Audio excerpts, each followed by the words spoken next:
his early 20s, Steve Jobs almost single-handedly introduced the world to the first computer that could sit on your desk and actually do something all by itself. He revolutionized music and the ears of a generation with a little music player called the iPod and a wide selection of songs at the iTunes Store. He bought a company called Pixar that made the most amazing computer animated movies like Toy Story, Cars, and Finding Nemo. To his friends, Steve Jobs was just Steve, a man. To the computer industry, his products paved the road to the future. To the rest of us, Steve Jobs was a legend. Steve Jobs, the man, the products, the legend. Steve Jobs was born on February 24th, 1955, and soon adopted by Paul and Clara Jobs. After dropping out of college, Steve Jobs returned home to live with his mom and dad. With a few friends, including Steve Wozniak, he started a small company designing computer boards for computer hobbyists. Early on, Steve decided on a name for his new company.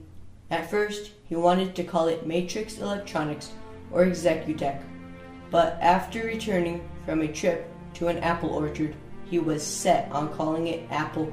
Besides, Apple came before Atari in the phone book, and that was good enough for Steve. Steve's dad decided that the Apple company needed a luxurious factory, so he allowed Steve and his partners to use the garage. They had lights, telephones, furniture, and his mom even helped answer the phone. In 1977, the Apple Computer Company was formally created with Jobs, Wozniak, and Markkula each owning equal shares of the business. On December 12, 1980, the stock of Apple Computer Incorporated sold in the largest public offering since Ford Motor Company sold shares in 1956. In 1981, Jobs shifted his attention to a small Apple project to build a simple, inexpensive computer for everyone. The secret project was called Macintosh. Jobs sweated every detail of the Macintosh. He obsessed over the title bars and every little aspect of its software. At one point, he wanted to change the name of the Macintosh to Bicycle because just like a bicycle improved a person's speed, the computer would act as a bicycle for the mind. Fortunately, his team talked him out of it.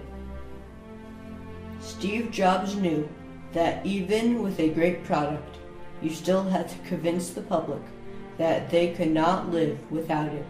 So in 1983, he hired John Sculley, the former leader of Pepsi, to lead Apple. At first, Sculley said no, but he later accepted the position after Jobs asked him one simple question: do you want to spend the rest of your life selling sugared water, or do you want a chance to change the world? In 1984, 1 year after Sculley became the leader of Apple, he and Jobs introduced the world to the Macintosh computer. In 1998, Steve Jobs unveiled a new colorful computer to the market. It was called the iMac. Reviewers described it as balloony, cartoony, and huggable. Consumers adored it. This was the fastest selling computer Apple had ever built. In 2001, Apple decided to reach out and touch their loyal fans by opening up Apple stores and introducing the Genius Bar.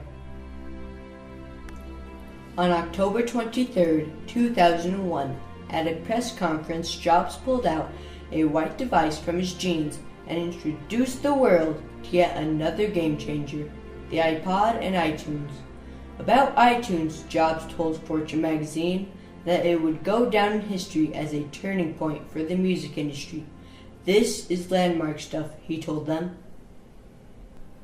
In 2003, Steve Jobs was diagnosed with cancer. Despite his illness, he continued to work at Apple. In 2009, Fortune magazine named Steve Jobs CEO of the decade. With the introduction of the iPhone in 2007, Apple became the most valuable technology company in the world. On August 24, 2011, Jobs resigned as chief executive of Apple. Before the Apple board of directors, he read a letter that he had written.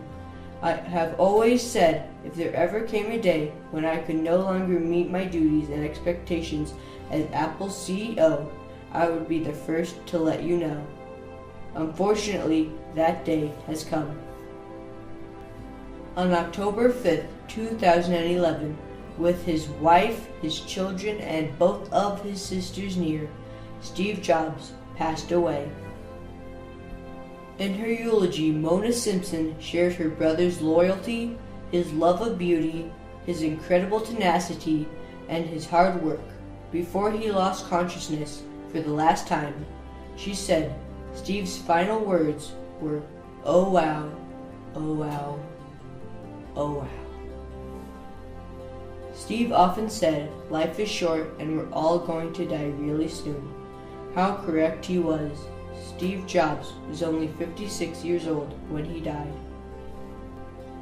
Of his friend, Bono from U2 called Steve Jobs the hardware, software Elvis. 3 apples changed the world. First one seduced Eve, second fell on Newton, and the third was offered to the world half bitten by Steve Jobs.